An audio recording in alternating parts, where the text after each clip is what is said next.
Λοιπόν, επιστρέψαμε στην παρέα μας. Για εσάς που μόλις τώρα ανοίξατε τους δέκτες σας, είναι ο Γιώργος Χρανιώτης. Έχει έρθει, δεν έχουμε πει τα βασικά, έχουμε πει τα αρχικά. Οπότε, εάν θέλετε εσείς να πάρετε μέρος σε αυτή την κουβέντα, στέλνοντας τις ερωτήσεις σας, δεν έχετε παρά να μπείτε στα social media της εκπομπής Survivor Panorama Greece, άμα είσαστε στο Facebook, ή στο Instagram Survivor Panorama Greece επίσης, ή στο Twitter SVR, το βλέπετε εδώ, Panorama GR, με hashtag το Survivor Panorama GR. Και βέβαια στα δικά μου τον ώρα τόσο στο Twitter όσο και στο Instagram. Θέλω να σας πω ότι καθ' όλη τη διάρκεια της εκπομπής θα συζητάμε με τον Γιώργο, αλλά σας έχω υποσχεθεί από εχθές ένα ωραιότατο μεγάλο απολαυστικό κομμάτι, το υπόλοιπο, από τις πρώτες δηλώσεις που έκανε η Σάρα μετά την αποχώρησή της. Ως ήθιστε, κάθε παίκτης που φεύγει κάνει δηλώσεις, τις οποίες τις ακούμε μέχρι να μας επισκεφτεί εδώ στο πλατό και να τον υποδεχτούμε να πούμε τα υπόλοιπα.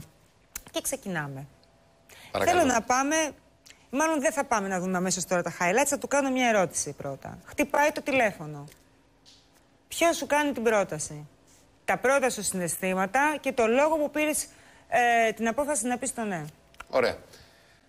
Αυτό είναι μια περίεργη ιστορία που δεν θα διελευκανθεί ποτέ πώς έγινε ακριβώς. Δηλαδή, τι εννοώ. Είχε έρθει ο Χρήστος Βασιλόπουλος, με τον οποίο είμαστε φιλαράκια, και είχε έρθει για τα Χριστούγεννα εδώ. Και συζητούσε ένα-δύο πράγματα, νομίζω συζητούσε για ένα κυπριακό σύριαλ και ξαφνικά... Ζει μόνιμα στην Αμερική, έτσι? Ναι, στο Λος Άντζελες. Και θα τον πάρω και να μιλήσουμε λίγο, γιατί θα μου κρατάει μούτρα. Και μου λέει, ρε Χρανιώτη, με πήραν τηλέφωνο για το Survivor. Και τελείως αυθόρμητα εκείνη τη στιγμή με το που το ακούω, του λέω, σοβαρά μιλάς? Του λέω, θέλω να τους πεις ότι με ενδιαφέρει πάρα πολύ, νομίζω ότι θα τους ενδιαφέρει και αυτούς. Εντάξει, μου λέει, θα το κάνω. Συνήθως εγώ δεν... Με συγχωρείτε. Συνήθως δεν λέω, δεν παροτρύνω έναν άνθρωπο, δηλαδή δεν θα πάρω